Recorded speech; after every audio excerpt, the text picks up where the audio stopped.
네, 비대면 하시는 학생들은 저기 출석부, 출석 써주시고요. 많이들 쓰신 것 같은데.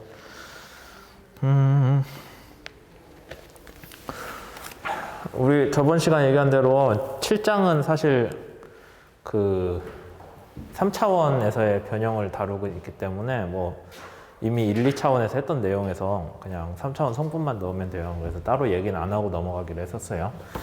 그래서 오늘 할 거는 8장이고 이제 8장에서 수요일 날에 실습도 똑같이 8장이 나가겠죠. 8장 실습, 이미 출제가 됐나? 8장은? 8장 실습 저번 주에 나갔어요? 생각해보니까. 나갔던 것 같다. 제가 숙제를 낸 걸 보면은. 그럼 이번 주에는 9장 실습이 나가네. 조금 진도가 안 맞기는 한데 뭐 꼭 배우는 거 내용대로 실습에 나가는 건 아니니까 별 상관없지 싶어요.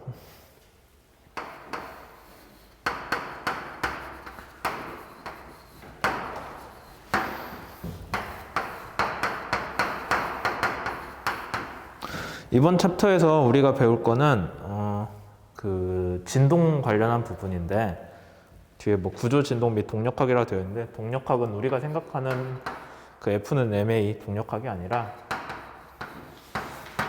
진동 부분이라고 보시면 됩니다.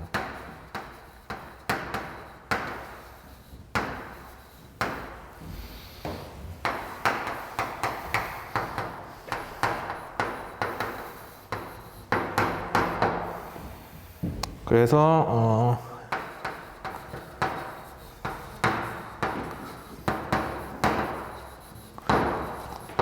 이제 그 여러분들이 엔시스 프로그램을 쓰시거나 아니면은 구조 진동 해석을 하는 과정에서 접근하는 방법이 크게 세 가지가 있거든요. 그 세 가지에 대해서 뭐 실제로 어떻게 하는지를 일일이 다루지는 않고 그냥 대충 이런 개념으로 접근한다라는 거를 설명을 할 거예요.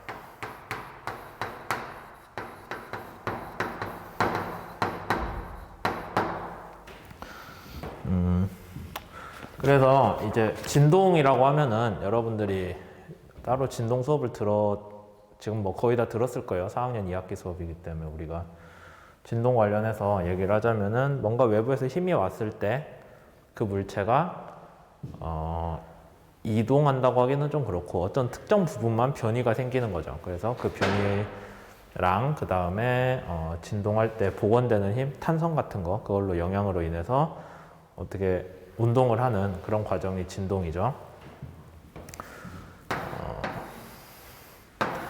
뭐 단적인 예를 들자면은 우리가 앞에서 6장, 7장까지는 정력학 얘기를 했을 때 여기에다가 힘을 주면은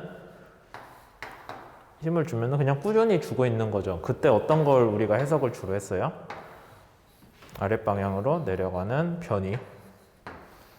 변이를 했죠. 그러니까 힘이 가해졌을 때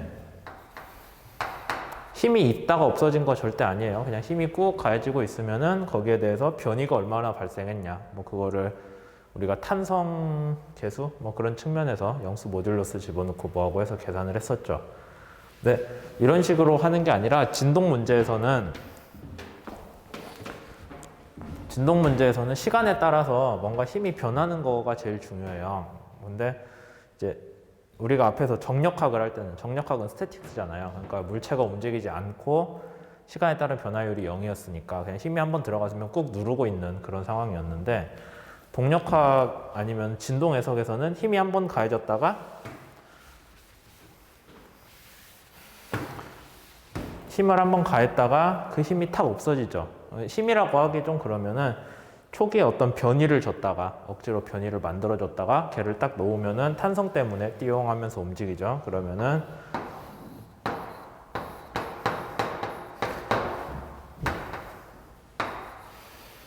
시간에 따른 FT로 쓰면 안 되겠다.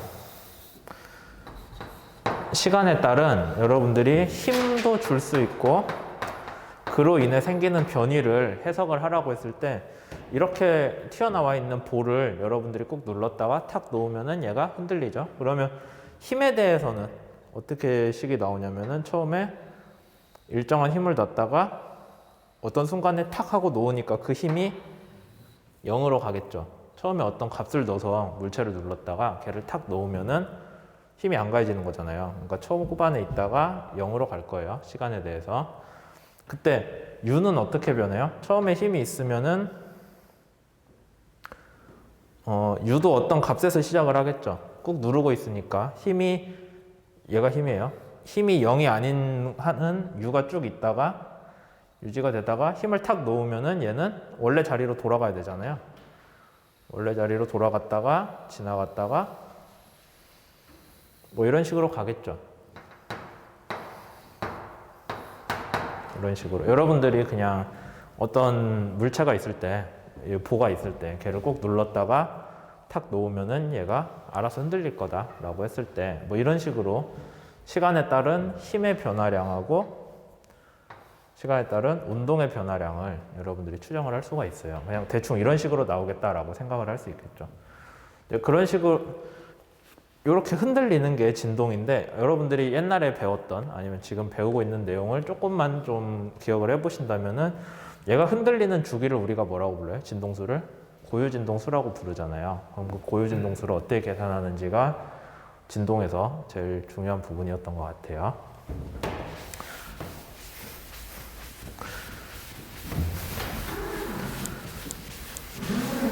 수업 중이시나요? 네.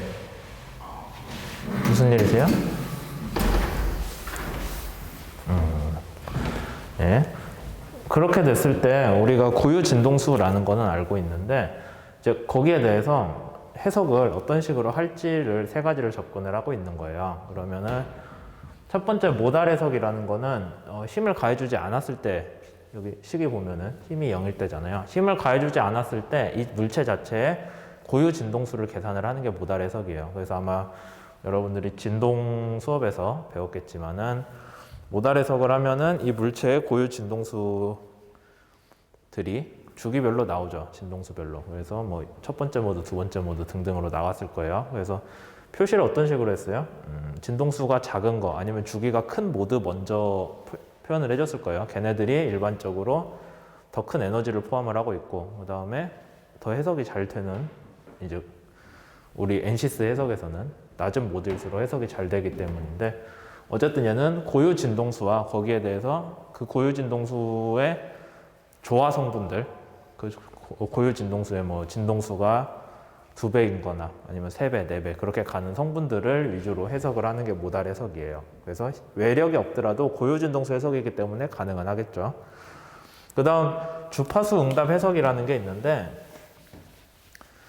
주파수 응답이라는 거는 입력으로 어떤 힘의 F의 크기는 별로 안 중요하고요. 오메가가 중요해요. 오메가라는 어떤 주기를 가지고 힘을 줬을 때 그 힘에 대한 운동 응답을 우리가 구하는 거거든요. 그래서 여러분들이 아마 배웠을 법한 스펙트럼을 가지고 얘기를 하자면은 오메가가 왔을 때 U라고 할까요? 어떤 물체에 고유 진동수가 있다면은 여기는 주파수기 때문에 단위가 레디안 퍼 초나 아니면은 친숙한 헤르츠로 쓰셔도 되겠죠. 그렇게 됐을 때 여기가 고유 진동수예요. 어떤 물체. 그러면 그때의 운동은 어떻게 나와요? 고유 진동수만큼으로 어떤 보가 있을 때 여기에다가 힘을 FT라고만큼 우리가 줄 건데 얘가 시간에 따라서 이렇게 플럭추에이션을 진동을 하는 요동 성분이에요. 그렇게 됐을 때 고유 진동수만큼으로 여러분들이 흔들어 주면은 댐핑이 없다고 하면은 발산을 하죠. 값이 무한대로 커지고 뭐 현실적으로 댐핑이 좀 있다면 어쨌든 여기서 피크가 하나 생기는 거 아마 알고 있을 거예요. 맞죠? 피크가 생기죠. 고유 진동수 영역에서. 그 다음에 또 어떤 게 있을까요? 어떤 현상이 발생하냐면은 진동수가 커지면 주기가 짧아진다? 맞아요? 진동수가 커지면 얘 진동수잖아요. 주기가 짧아져요. 아주 작은 주기로 외부에서 외란이 올 때는 거기에 대해서 물체가 그걸 다 따라가기 힘들죠. 얘도 관성이 있으니까. 그래서 쭉 가다가 0으로 갈 거예요. 그 다음에 여기에서는 아주 저주파로 힘이 들어오면은 그거를 뭐 그대로 따라가겠죠. 이런 식으로. 그래서 아마 여러분들 진동에서 이런 거 그래프 많이 봤을 거예요. 이게 뭐예요? 주파수별로 운동이 어떻게 나오는지가 각 주파수별로예요. 그러니까 여러분들이 한 주파수를 고정해가지고 물체를 흔들어주면은 그때 운동응답이 진동의 크기가 발생하는 진동의 크기가 어떤 식으로 나오는지를 주파수 응답으로 해석을 하는 거죠. 그래서 입력이 주파수 영역이고 여러 가지 주파수를 넣어요. 근데 그 주파수에서 당연히 공진이라고 하겠죠. 이렇게 같이 커지는 상황이 공진이 일어나는 게 고유 진동수일 거고, 그 다음에 뭐 고유 진동수에 조화 성분들 있죠. 여러분들이 해석하면 NC스 해석하면 나오잖아요. 뭐 이런 식으로 상위 모드에 대한 공진들도 같이 발생할 수가 있겠죠. 여러분들이 해석을 잘 한다면은 이런 게 나옵니다. 그 다음에 마지막으로 과도응답 해석이라는 거는 사실 주파수랑 상관이 없는 건데 그냥 시간에 따른 변형을 다루는 거예요. 그래서 얘가 임의의 힘이라고 했는데 꼭 이렇게 주기적일 필요도 없고, 뭐 어떤 한번 큰 충격이 들어왔다. 여러분들이 볼을 가지고 있는데 이 볼을 한번 쾅 하고 쳤다라고 하고 이제 그 힘이 없어졌다. 그런 식으로 아까 저희 그렸던 거 있죠. 힘이 일정하게 들어오다 쾅 하고 없어졌다거나 아니면은 뭐 임의의 힘으로 몇 번 연속해서 쳤다.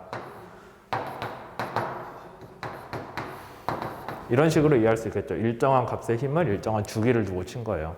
얘랑은 다르죠. 얘는 사인 함수로 힘이 왔다 갔다 하는 거고, 힘이 커졌다 작아졌다 하는 사인 함수로 들어오면은 그 주파수에 대한 응답이고, 힘이 0이나 1인 값으로 쿵쿵 하고 들어온다거나 아니면 뭐 여러분들이 어떤 힘을 넣든 상관없어요.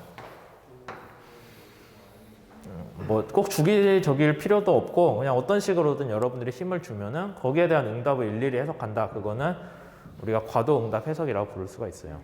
그러면 여러분들이 생각을 하기에 제일 쉬운 방법이 어떤 거겠어요?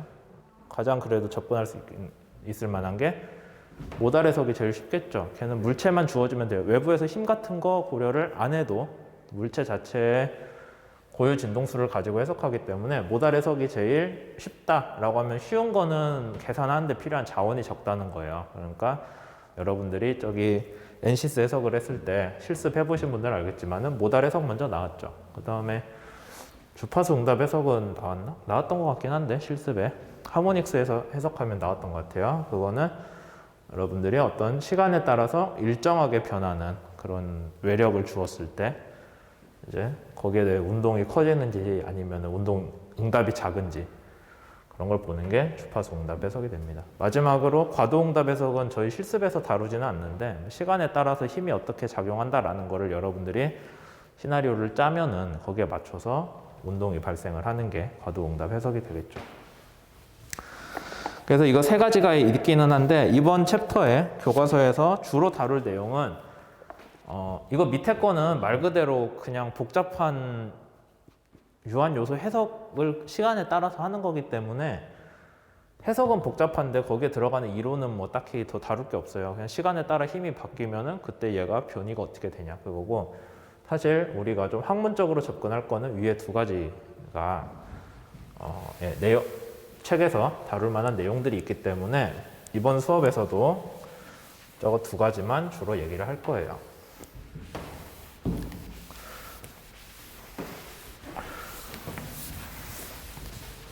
몇 분 됐어요? 14분? 14분? 한번 잘랐다 할까요?